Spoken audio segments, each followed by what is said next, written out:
I'm Chris, and today we're going to make a DIY light table. Let's do this real quick. The basic build of this project is going to be made out of some scrap plywood. I want to start off by finding the center of this piece of plywood. I don't really care about the dimensions as much, as long as I'm measuring and making my mark right down the middle, so that I can go ahead and rip this piece of plywood right down the middle.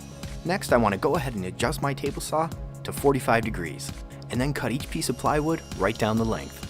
The length was really determined upon the size of the top piece of plastic that I'm going to use. It's a good idea to label each corner so that when you glue it together, it's nice and easy. Now I can simply cut a groove in the bottom of each side piece so that when I put the bottom panel in, there's a nice solid surface to slip it into and glue it all together. At the same time, I can cut the bottom piece to the exact dimensions I need to fit everything and glue everything together nice. That old saying, measure twice and cut once, definitely applies. I also like to go ahead and dry fit everything together and make any minor adjustments and tweaks that might need to be done. Checking to make sure that your miter cuts match up perfectly and making sure that everything is nice and square, and I mean every single surface, vertical, horizontal, every single right angle in there, making sure it's perfectly square, or at the very least as close as you can get it, is going to be essential in making a nice box. Double check your work now so you can avoid making a correction later on. There are many different ways you can attach the top of your light table. In my case, I don't want any screws or anything to show on the top of the light table itself, and I also don't want the top to be glued down or secured down in any way. I want to be able to remove it when I need to, so I'm going to remove a little bit of material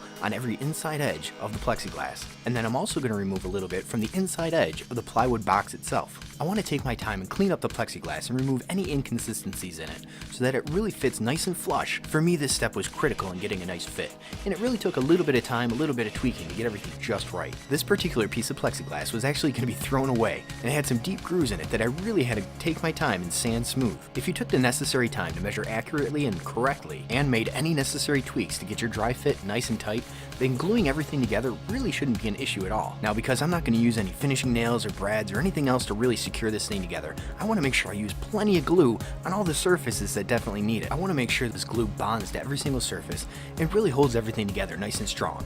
Now, the only way this thing is going to fall apart is if I drop it, and I really don't intend on doing that. Generally speaking, wood glue is going to create a nice strong bond, usually stronger than the wood itself. Now, clamping something like this together can be a little bit problematic, but it's definitely necessary. So you might have to get a little creative and use what you have available to you to really clamp everything together nice and tight. Check out the other videos I have on how to clamp something like this together with just a rope and one clamp, or even just a couple C-clamps and a couple pieces of rope. You can go ahead and use just tinfoil to line the inside of your light table, but there's a few other ways that you can do it as well. You can cut and fold some poster board to get a really nice tight fit inside the light table.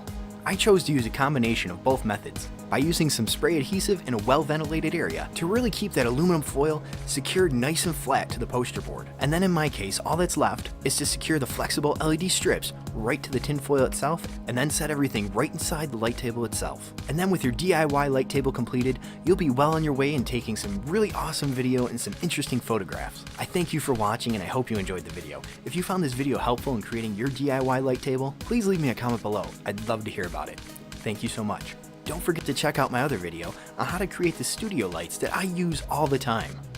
Thanks again for watching. I really appreciate it.